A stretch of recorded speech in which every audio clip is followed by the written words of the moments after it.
So on the back of your paper, write your first and last name, your room number, your grade level, and your table. And then we're going to flip it to the front. This paper is not going to be cut. This is your base paper. So this is what we will glue onto. Then you will have 3 or 4 colors to work with, and they're just pieces of scraps. And then you're going to start by cutting whatever shapes that you find interesting.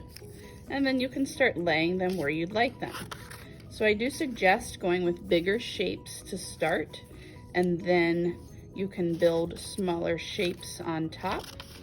And they can be any kind of shapes that you choose. So if that's my beginning of the pink, and then I might do some of these purples. And if there's any pencil, we want to make sure that that is face down when we go to glue things. So this is where I might start overlapping or even putting shapes on top of the bigger shapes. And you want to start using all those colors to get what you would like. And you can cut any kind of lines or shapes.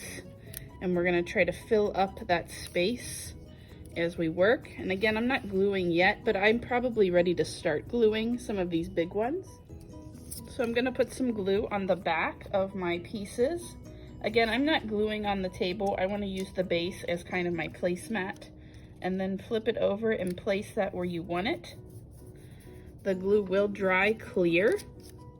So again, use the black as your placemat so that we're not getting glue all over the table.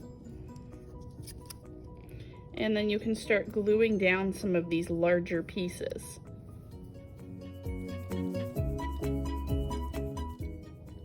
Now, as we work, we do want to move those colors around. So you can see I put my yellows here. The purple and pink are pretty moved around, but right now the white's only in one spot. So I might want to get some more shapes that I would want to put the white in some other places. So I got some white squares that I just cut.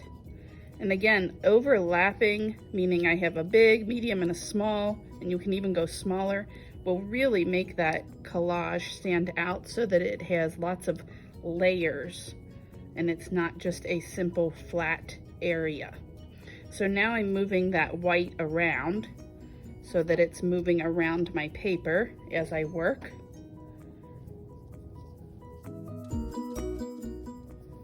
So I am using my scraps as part of some of my shapes, and then if you go off the edge, that's okay.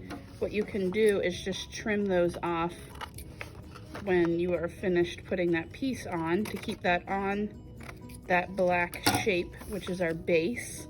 And again, I think something will need to go here, and I think just looking at the balance of color, I think it should be this kind of color of a shape. And I'm just kind of cutting a random shape. And then I can put that there. And then overlapping again, putting smaller things on top of those bigger shapes are going to help it have that variety.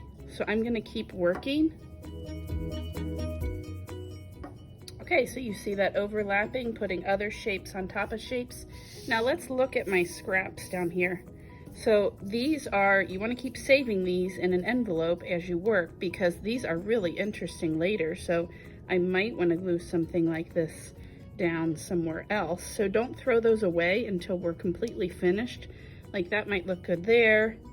I've got a couple of these kind of rectangular pieces, again, on top of other shapes. So now I have 3 stacked. I have the purple, the white, and the yellow on top of the base. That is really going to make it look nice.